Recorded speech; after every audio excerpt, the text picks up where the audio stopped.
Why do bad things happen to good people? It's a question I'm sure we've all asked ourselves on many occasions. And when negative and difficult things happen, they're usually out of our control and unpredictable. There's three basic types of difficulties that take place in our life. One type is difficulties that happen from other people. Maybe our family isn't supportive of our life choices. Perhaps we felt let down by our friends. Maybe we have a mean boss or toxic colleagues who just love gossiping and saying negative things and discouraging things. Or perhaps we've been hurt by strangers. So there's all these types of things that can happen to us, and unfortunately, we remember them over and over again. Another type of difficulty that we sometimes face is through Mother Nature. Sometimes maybe you like the summer and it's winter, so that's not so fun. Maybe you're a winter person and when it's summer, then that's not so interesting for you. Or maybe there's a natural disaster that afflicts us or our family members or our friends. So this is another type of difficulty that we face sometimes. And then of course, there is the one that's closest to home, which are difficulties and challenges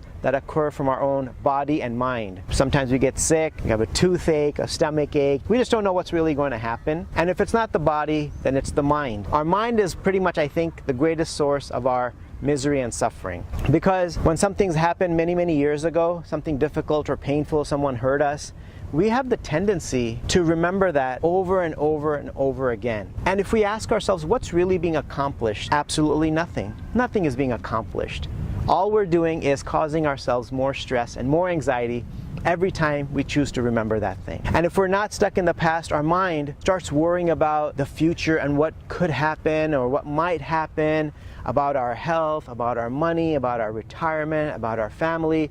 So our mind is the thing that sort of causes us more anxiety than any of the others. And what's one of the natural things we do when we find ourselves in a challenging situation? We start blaming. We blame others around us for our problems, and if not, we blame the divine or God, but we blame. And what happens when you blame? When you point the finger at someone else, you have three fingers pointing back at you. So blame hasn't really ever accomplished anything, and nor will it ever really accomplish anything. It actually only makes things worse. So when these difficult things happen, even though we're going to ask ourselves the question, why is this happening to me and what did I do to deserve this? How about if we ask ourselves somewhat different questions? Why don't we start asking ourselves, what can I learn from this difficulty? And how can I grow from this difficulty?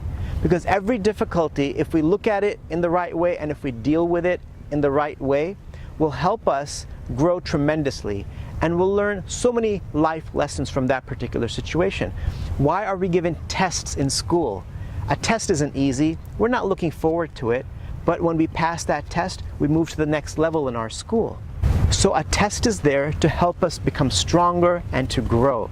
This reminds me something Steve Jobs once said. He said, you can't connect the dots looking forward. You can only connect them looking back.